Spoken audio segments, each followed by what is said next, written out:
সংসদীয় আসনের সীমানা পুনর্বিন্যাস নিয়ে ফরিদপুরের ভাঙ্গায় অবরোধের দ্বিতীয় দিনে ব্যাপক ভাঙচুর ও তাণ্ডব চালিয়েছে আন্দোলনকারীরা।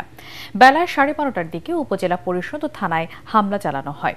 এ সময় মিছিল নিয়ে হামলাকারীরা প্রথমে উপজেলা পরিষদে গিয়ে নির্বাচন অফিস সহ কয়েকটি অফিসে ব্যাপক ভাঙচুর চালায় ও আসবাবপত্রে আগুন ধরিয়ে দেয়। পরে তারা ভাঙ্গা থানায় হামলা চালায় এবং পুলিশের কয়েকটি গাড়ি ভাঙচুর করে। বর্তমানে এলাকা জুড়ে থমথমে অবস্থা বিরাজ করছে। পরিস্থিতি নিয়ন্ত্রণে সেনাবাহিনী, র্যাব, পুলিশ, এপিবিএন সমন্বয়ে আইন শৃঙ্খলা রক্ষাকারী বাহিনী টহলে নিয়োজিত রয়েছে। এর আগে ভোর থেকে ভাঙ্গার বিভিন্ন পয়েন্টে থাকা অবরোধকারীদের সরিয়ে দিয়ে যানবাহন চলাচল স্বাভাবিক রাখে আইন শৃঙ্খলা বাহিনী। পরে বেলা 11টার দিকে পুলিশের বাধা উপেক্ষা করে দুটি পয়েন্টে মহাসড়ক অবরোধ ও বিক্ষোভ করে স্থানীয়রা। এদিকে বাগেরহাটে 4টি আসন কমিয়ে 3টি করার প্রতিবাদে সর্বদলীয় ঐক্যজোটের দেয়া 6 দিনের কর্মসূচির চতুর্থ দিনে হরতাল চলছে। হরতালের কারণে জেলার 16টি রুটে দূরপাল্লার কোনো পরিবহন ছেড়ে না যাওয়ায় চরম ভোগান্তিতে যাত্রীরা। জেলা জুড়ে বন্ধ রয়েছে দোকানপাট, জেলা নির্বাচন অফিস, জেলা প্রশাসকের কার্যালয় সহ গুরুত্বপূর্ণ দপ্তরগুলির প্রধান ফটক বন্ধ করে দেওয়ায় অচল অবস্থায় পুরো বাগেরহাট। বসুন্ধরা টিস্যু, অশুদ্ধতার বিরুদ্ধে এক বিন্দুও ছাড় নয়।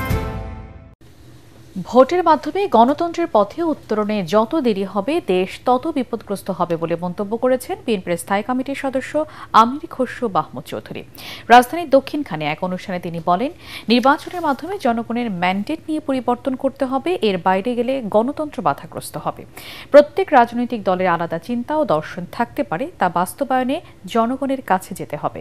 আমির খসরু বলেন, গণ অভ্যুত্থানের পর যেসব দেশ নির্বাচনের মাধ্যমে গণতন্ত্রের পথে ফিরে গেছে তারা ভালো আছে, আর যারা বিভক্তিকর মাধ্যমে বিলম্ব করেছে তারা ব্যর্থ রাষ্ট্রে পরিণত হয়েছে।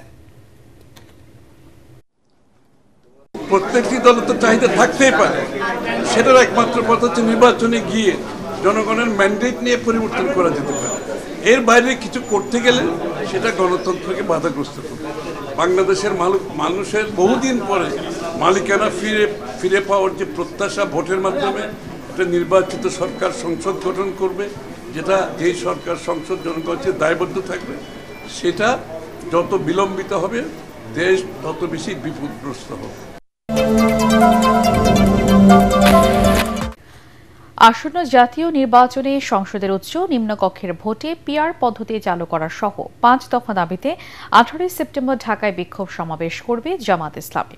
দুপুরে দলের মগবাজার কার্যালয়ে সংবাদ সম্মেলনে দলটির নায়েবে আমির ডক্টর আব্দুল্লাহ মোহাম্মদ তাহের অভিযোগ করেন, জনগণের দাবিগুলো কার্যকর করার কোনো পদক্ষেপ নিচ্ছে না সরকার। তিনি বলেন, যারা পিআর চায় তাদের সাথে যোগাযোগ করা হচ্ছে। সরকার দাবি না মানলে সবাইকে নিয়ে আন্দোলনের ডাক দেওয়া হবে। ইলেকশন কমিশন যে বক্তব্য রেখেছেন তার বক্তব্যটা বিভ্রান্তিমূলক।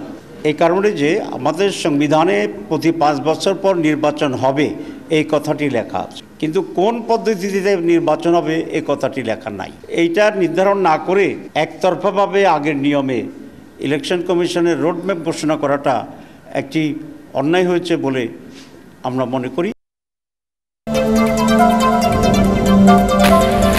আর 2-3 জনের সাক্ষ্য দেওয়ার মাধ্যমে শেষ হবে ক্ষমতাচ্যুত প্রধানমন্ত্রী শেখ হাসিনার বিরুদ্ধে জুলাই গণহত্যায় মানবতা বিরোধী অপরাধ মামলার সাক্ষ্য গ্রহণ।